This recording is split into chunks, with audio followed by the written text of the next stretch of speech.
Hi guys, तो start करते हैं आज के 10 इम्पॉर्टेंट करंट अफेयर। तो सबसे पहले है पीएम यशस्वी। तो ये क्या है और न्यूज़ में क्यों है? ये एक स्कीम है जो अभी अभी इम्प्लीमेंट होंगी। तो इसका फुल फॉर्म है PM young achiever scholarship award scheme for vibrant India. तो ये स्कॉलरशिप की स्कीम है।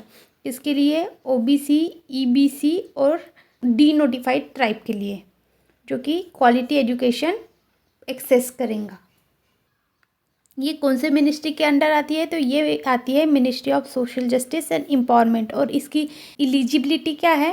ये क्लास 11th और 10th के स्टूडेंट के लिए है जिनकी फैमिली इनकम 2.5 लाख से कम है। नेक्स्ट टॉपिक डिस्कस करने से पहले देखते हैं ये। आंखें देखो मैडम इसकी, एकदम जानवर जैसी। ऐसे ही थोड़ी ना इनको बॉर्न क्रिमिनल बोलते हैं। Mr. Chadda, there are no born criminals. सो ये है डी नोटिफाइड ट्राइब्स। तो ये क्या है? ये ऐसे ट्राइब है जो पहले आते थे क्रिमिनल ट्राइब्स एक्ट के अंदर, जो कि ब्रिटिश राज का था 1871 टू 1947 तक। फिर ये एक्ट रिपील किया गया था गवर्नमेंट ऑफ इंडिया एक्ट 1952 में। और इन कम्युनिटीज़ को फिर डी नोटिफाइड ट्राइब बोलते हैं। इनका एग्जाम्पल देखिए, बंजारा, रामोसी सत्याग्रह आपने जाने होंगे तो। और ये इनको क्रिमिनल ट्राइब भी बोलते थे ब्रिटिश राज में, क्योंकि जब भी इन पर कुछ अत्याचार होता था ये आवाज़ उठाते थे, इसलिए उनको ब्रिटिश लोग क्रिमिनल बोलते थे और उनको ही क्रिमिनल ट्राइब बोलते थे। नेक्स्ट है हमारा लेक ईरी। तो अभी ये न्यूज़ में क्यों है? क्योंकि रिसर्चर ने बोला है यहाँ माइक्रोसिस्टिक, ये एक बैक्टीरिया ये पाया गया है जिससे यहाँ के एनिमल और पीपल बीमार पड़ सकते हैं। तो जानते हैं लेक ईरी के बारे में। तो ये 4th लार्जेस्ट है, जो कि 5 ग्रेट रिवर है नॉर्थ अमेरिका की, जो कि बाउंड्री करती है कनाडा और यूएसए में। की ट्रिब्यूटरी है डेट्रॉइट, ह्यूरॉन, रेजिन रिवर। देखिए, आपको पता तो होगा कि 5 ग्रेट लेक्स है कनाडा और यूएसए के बॉर्डर में। तो सबसे बड़ी है लेक सुपेरियर, देन है Michigan, then Huron, Erie and then Ontario.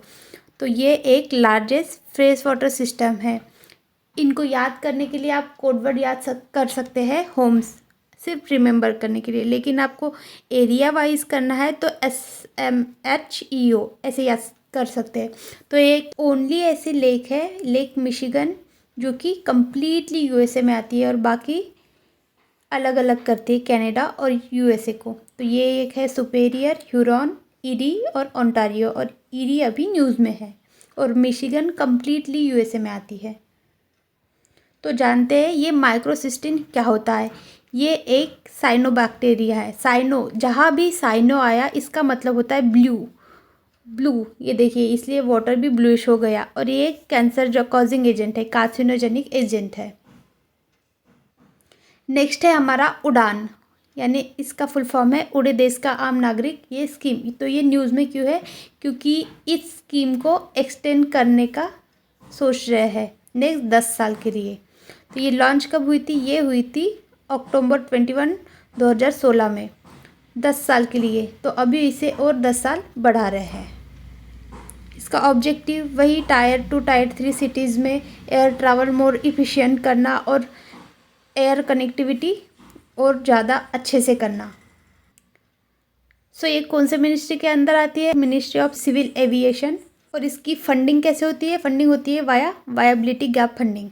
तो जानते हैं वायबिलिटी गैप फंडिंग क्या होती है? देखिए, जहाँ पैसे नहीं है लेकिन उस सामान और उस चीज़ की ज़रूरत रहती है, वहाँ फिर वायबिलिटी गैप फंडिंग काम आती है। देखिए, एक मैकेनिज्म है जो गवर्नमेंट यूज़ करता है सपोर्ट इंफ्रास्ट्रक्चर, जो कि इकोनॉमिकली इसेंशियल रहता है बट फाइनेंशियली वायबल नहीं होता।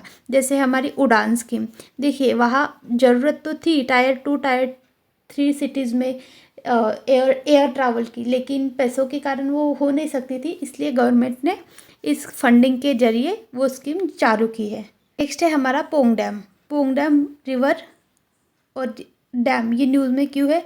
क्योंकि जब ये डैम बना था वहाँ के फैमिलीज़ को अदर जगह शिफ्ट होना पड़ा था और वहाँ का रिहेबिलिटेशन अभी तक नहीं हुआ, इसलिए ये अभी न्यूज़ में है। तो पोंग डैम के बारे में जानते हैं। तो ये इसे बियास डैम भी बोलते हैं और कौन से रिवर पर था ये? ब्यास रिवर पर, शिवालिक हिल रेंज में, जो कि आता है कांगड़ा डिस्ट्रिक्ट ऑफ हिमाचल प्रदेश में। और जब इसका वाटर लेवल राइज हुआ तब एक आर्टिफिशियल यानी मैनमेड लेक भी बनी, उसका नाम था महाराणा प्रताप सागर लेक, जो कि रूलर थे मेवाड़ के। और ये बर्ड सेंचुरी भी डिक्लेयर हुई 1983 में, और ये एक रामसर वेटलैंड भी डिक्लेयर हुआ 2002 में। नेक्स्ट है हमारा कावेरी वाइल्ड लाइफ सेंचुरी। तो ये न्यूज़ में क्यों है? क्योंकि रिसेंटली कर्नाटक फॉरेस्ट डिपार्टमेंट ने रिजेक्ट की है प्रपोजल किसका? बारोकी मिनी हाइडल प्रोजेक्ट का, जो ज़रूरत थी इको सेंसिटिव जोन के लिए। तो जानते हैं कावेरी वाइल्ड लाइफ सेंचुरी के बारे में। तो ये आती है कर्नाटक में, जो कि मांड्या और चामरंगनगर और रामनगर डिस्ट्रिक्ट में, जो कि इस्टेब्लिश हुई थी 1987 में। और इसी सेंचुरी में एक महसीर एक फ़िश है। इसका यूपीएससी में क्वेश्चन भी आया था महसीर के नाम का, कि रेड महसीर क्या है? ये एक फ़िश है, ये भी यहाँ पाई जाती है। तो जानते हैं इको सेंसिटिव जोन क्या होते हैं? तो इको सेंसिटिव जोन ऐसे जोन जो कि आते हैं national wild life action plan के तहत, जो कि वाइल्ड लाइफ सेंचुरी या नेशनल पार्क के 10 किलोमीटर के एरिया में जो भी जोन आते हैं उनको बोलते हैं इको सेंसिटिव जोन। और ये डिक्लेयर कौन करता है और इश्यू कौन करता है? ये कहता है ministry of environment, forest and climate change. Next है हमारा जाइंट सोलोमन कार्प। तो ये क्या है और न्यूज़ में क्यों है? क्योंकि मेकोंग रिवर में अभी इसे पाया गया है और ये एक फ़िश है। तो ये जाइंट सोलोमन कार्प, ये एक फ्रेश वाटर फिश है और बोलते हैं मेकोंग जाइंट सोलोमन क्रैब। कौन से फैमिली से आते हैं? फैमिली से आते हैं सेफिडेरिए और एंडेमिक, यानी सिर्फ वही मिलती है। कहाँ? कौन से रीजन में? मेकोंग रिवर के रीजन में, जो कि कंबोडिया, लाओस और थाईलैंड में आती है। और इसका IUCN स्टेटस क्या है? यह है क्रिटिकली इंडेंजर्ड। सो हम जानते हैं अभी मेकोंग रिवर के बारे में। उससे पहले ये देखिए, ये है सोलोमन क्रैब। तो मेकोंग रिवर लॉन्गेस्ट रिवर है साउथ ईस्ट एशिया की, यानी इस रीजन की, साउथ ईस्ट एशिया की। और ये राइज यानी इसका ओरिजिन कहाँ से होता है? कुंगनाई प्रोविंस, चाइना से। और ये डेल्टा कहाँ बनाती है? वियतनाम में। और इसका डेल्टा और वहाँ की सॉइल, वहाँ होती है ग्रेटेस्ट, यानी सबसे ज़्यादा राइस प्रोडक्शन वही होती है। तो हम जानते हैं डेल्टा के बारे में। सपोज़ ये रिवर है और ये फिश है, ये ऐसे जा रही है, तो इसका माउथ यहाँ होगा ना, तो ये यहाँ बनाएंगी डेल्टा। और ये वेरी फर्टाइल रहेगा, क्योंकि जितने भी न्यूट्रिएंट, मेटल, मिनरल आते हैं वो डेल्टा में आते हैं, और ये फिर फर्टाइल रीजन होता है। नेक्स्ट है हमारा वर्ल्ड इकोनॉमिक आउटलुक।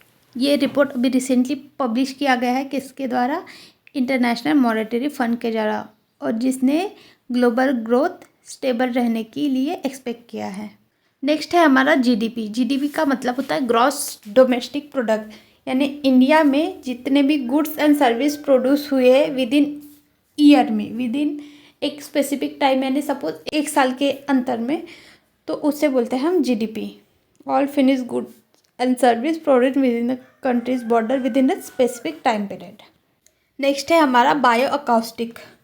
तो अभी रिसर्चर ने बोला है बायो अकॉस्टिक का यूज़ करके कंबाइन करेंगे हम आर्टिफिशियल इंटेलिजेंस से, तो ये हमारे बायोडाइवर्सिटी को मॉनिटर करने में हेल्प हो सकता है। तो जानते हैं बायो अकॉस्टिक के बारे में। तो सबसे पहले जानते हैं अकॉस्टिक का मीनिंग। तो ये है एक फिजिक्स की ब्रांच जो कि स्टडी करती है साउंड, जिसमें रहते हैं प्रोडक्शन, ट्रांसमिटेड और इफेक्ट ऑफ साउंड। तो बायो अकॉस्टिक क्या होता है? ये साइंस होती है जो कि कंबाइन करती है बायोलॉजी और अकॉस्टिक। और अकॉस्टिक का मीनिंग अभी मैंने बताया, जिसका मीनिंग होता है साउंड। और ये कहती है investigate sound production and dispersion reception in animal. ये है बायो अकॉस्टिक की इमेज। नेक्स्ट है हमारा इकोलाई। तो इकोलाई न्यूज़ में क्यों है? देखिए, जो मैकडोनल्ड का बर्गर है वहाँ इकोलाई, ये एक बैक्टीरिया है, वो पाया गया है, और जिससे कि एक पर्सन डाइड हो गया और बाकी बीमार है। तो इकोलाई के बारे में जानते हैं। ये एक बैक्टीरिया है जो कि ह्यूमन यानी हमारे इंटेस्टाइन में पाए जाते हैं और एनिमल के भी इंटेस्टाइन में। जो कौन से फैमिली से आते हैं? एंटेरोबैक्टीरिया फैमिली से। और ये एक रॉड शेप रहते हैं, इनकी शेप रॉड जैसे रहती है। ट्रांसमिट कैसे होता है, कंटेमिनेटेड फूड, वाटर या फिर फीकल मैटर से। और ई कोलाई हमें बीमार कैसे करेगा, उसमें एक टॉक्सिन रहता है शीगा करके, उससे हमें बीमार करता है। ये देखिए, ये रॉड शेप बैक्टीरिया, इनको ही बोलते हैं हम ई कोलाई। नेक्स्ट है हमारा लीसा मिशन। तो ये न्यूज़ में क्यों है, क्योंकि NASA, national aeronautical space agency USA, इसने रिवील किया है फर्स्ट प्रोटोटाइप, जो कि 6 टेलीस्कोप है वहाँ, उनमें से एक जो कि डिटेक्ट करेगा ग्रेविटेशनल वेव जो स्पेस में है। तो लीसा मिशन के बारे में जानते हैं, इसका पहले फुल फॉर्म जान लेते हैं। यह है लेज़र इंटरफेरोमीटर स्पेस एंटीना, जो कि कोलैबोरेटिव यानी 2 लोगों का एफर्ट है। किसका, नासा और यूरोपियन स्पेस एजेंसी का, जो कि लॉन्च होने वाला है 2030 में। ऑब्जेक्टिव वही है, डिटेक्ट करेगा और स्टडी करेगा ग्रेविटेशनल वेव जो कि हमारे अर्थ के ऑर्बिट में है। ये देखिए, ये एंटीना और ये ग्रेविटेशनल वेव डिटेक्ट करेगा। So thank you so much guys for watching, and video अच्छा लगा होगा तो please like, share, subscribe and follow for more.